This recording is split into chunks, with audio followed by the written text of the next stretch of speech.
Il y a près de 800 ans, Étienne de Lexington, qui était abbé de Clairvaux, fonda le Collège des Bernardins, ici à Paris. Paris qui était alors la capitale intellectuelle de l'Europe. Et c'est dans ce collège, cet ancien collège cistercien, qui a été témoin de la naissance de l'Université de Paris au XIIIe siècle, qui a été un important foyer d'élaboration de la pensée occidentale. C'est dans cet ancien collège donc, dans ce joyau de l'architecture cistercienne, que nous avons l'honneur, au Cercle Droit-Liberté, de vous accueillir aujourd'hui pour célébrer les 50 ans de la ratification par la France de la Convention européenne de sauvegarde des droits de l'homme et des libertés fondamentales, ratification qui a eu lieu exactement le 3 mai 1974. Depuis cette date, et même depuis l'entrée en vigueur du traité en 1953, il est indéniable que les droits de l'homme ont acquis une importance juridique, mais aussi politique considérable à l'échelle internationale. Il est indéniable également que la Convention a permis de grandes avancées dans la défense des droits individuels, au point d'être considéré désormais comme le système le plus abouti de protection internationale des droits de l'homme. Aujourd'hui, c'est 46 États qui ont ratifié la Convention, dont 27 membres de l'Union européenne, et ce sont ainsi près de 700 millions de personnes qui voient leurs droits fondamentaux protégés.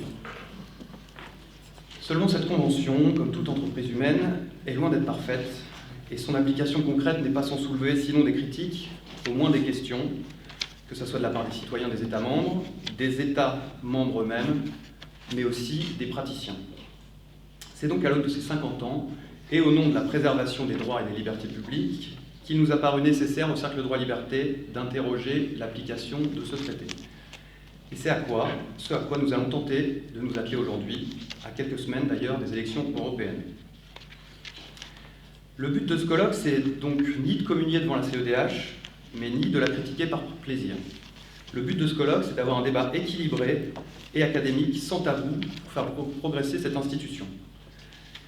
Et à cet effet, nous vous avons prévu un panel d'intervenants aussi éclectique que possible pour vous proposer plusieurs approches. Approche académique, bien sûr, avec les professeurs Bruno Daugeron et Joël Andrian-Simbazovina. Une approche pratique, du côté des magistrats, avec l'ancien juge de la CEDH, Javier Borrego. Du côté des avocats, avec mon confrère Vincent Berger, qui est spécialiste du contentieux devant la Cour. Aussi du côté des associations proches de la Cour, avec Gregor Pupinck, qui est du Centre européen pour le droit et la justice à Strasbourg. Nous aurons une approche politique, avec Madame le ministre Noël Lenoir, qui a par ailleurs également été membre du Conseil constitutionnel et du Conseil d'État. Et une approche également, c'est important, philosophique, avec le professeur de droit Sébastien Neuville, qui est l'auteur d'un précis de philosophie du droit. Nous aurons donc un point de vue français, mais nous avons aussi voulu avoir un point de vue européen, avec le professeur de droit Lénard Chandor, qui nous vient de Budapest en Hongrie. Et nous aurons même un point de vue totalement extérieur, avec Jim Kelly, qui est avocat aux États-Unis, mais qui a quand même été membre de la Commission de Venise, donc qui connaît très bien nos institutions.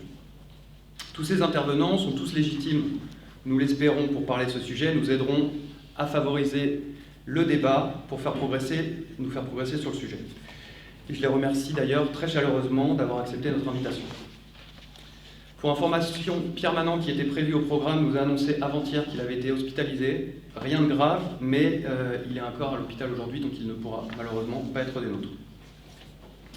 Je profite rapidement de cette prise de parole pour remercier toute l'équipe du Cercle Droit et Liberté qui a travaillé très dur ces dernières semaines pour organiser ce colloque. Ce sont uniquement des bénévoles. Je remercie également nos donateurs qui ont permis matériellement la tenue de cet événement. Ce colloque se tiendra intégralement en français. Nous avions à l'origine prévu de tenir la seconde table ronde en anglais, mais sur les conseils du professeur Joël Andrian-Simbazovina, qui nous a indiqué la difficulté pour le français de se maintenir au sein de la Cour européenne des droits de l'homme, alors que c'est une langue officielle.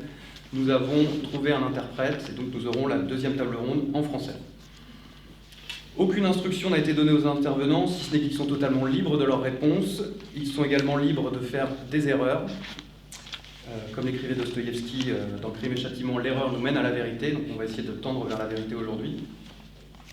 Nous laisserons un temps de parole pour les questions du public après chaque table ronde. Je vous remercie chaleureusement de votre présence aujourd'hui et vous souhaite un très bon colloque.